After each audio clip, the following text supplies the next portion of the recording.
welcome back to my channel. My name is Shaki and today I have a top 5 Wednesday for you that isn't on a Wednesday.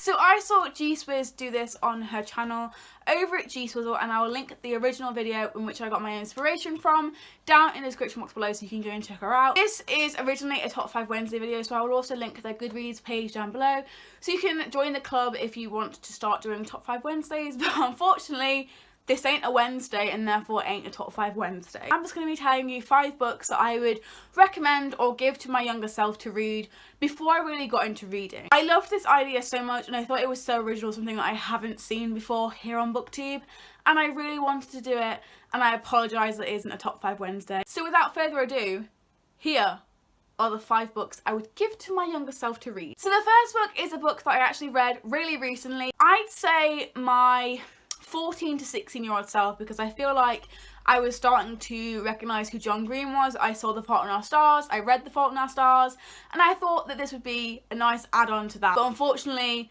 when I read it a few days ago, I didn't enjoy it as much as I think that me in the past, that age, would. So for that reason, I am recommending to my 14-year-old self, to my 16-year-old self, Extraordinary Means by Robin Schneider. So this follows a kind of like camp. It's like a summer camp, it's like a school for people with tuberculosis. It is a split novel between Lane and Sadie, 2 of the people who are living in this school. So when Lane joins the school and he's kind of a loner, and he sees Sadie and her friends, her troublemaker friends, sat in their own little world in the cafeteria, and he really wants to join in, and eventually he does find his way in and he sees what life could be like at this kind of school, boarding school. I don't know actually what it is. He doesn't have to be stuck in his room doing schoolwork or being sick. This was heartbreaking, but I saw myself, 14-year-old self, crying at this because I have such a big reading experience now, over like 4 years later from I think when I would have enjoyed this a lot more. I still did rate it quite highly because I did think the representation of grief in this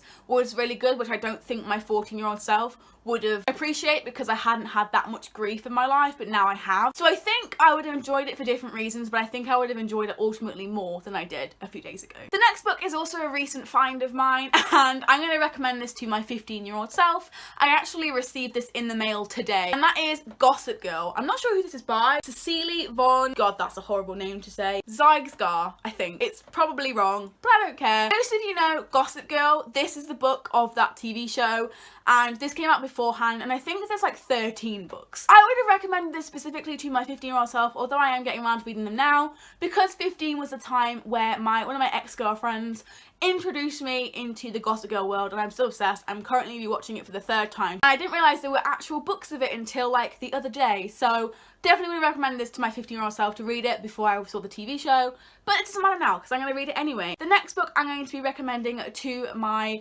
younger self is probably aimed at me anywhere from age 12 to age 15. If you didn't know, I do identify as bisexual / pansexual and genderqueer, and I'm a very big part of the LGBTQ+ community, and for that reason I'm going to be recommending Leah on the Offbeat by Becky Albertalli to my anywhere from 12 to 15-year-old self before I came out as queer. 28th of March 2015 I think I came out, and I know that it was kind of impossible for me to read it beyond that point because I don't think it was out then. I could have really used this at that time.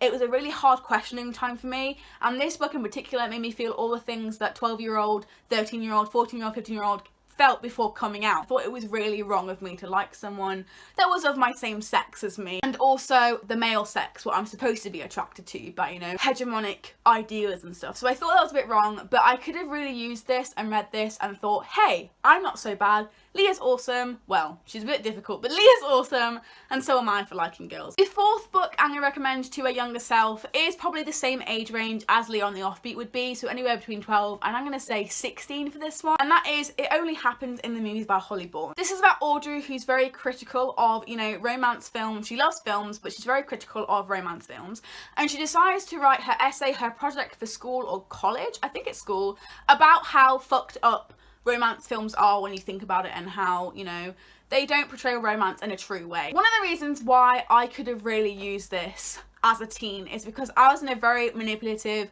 toxic relationship for 4 years on and off. And I feel like the way that Audrey deals with this, not toxic relationship because I don't feel like it's toxic, but something that happens to Audrey in this book is something that happened to me many times. She doesn't let boys mess her around, and I was the type of teenager who was just chasing after this boy, not really caring about grades or friends.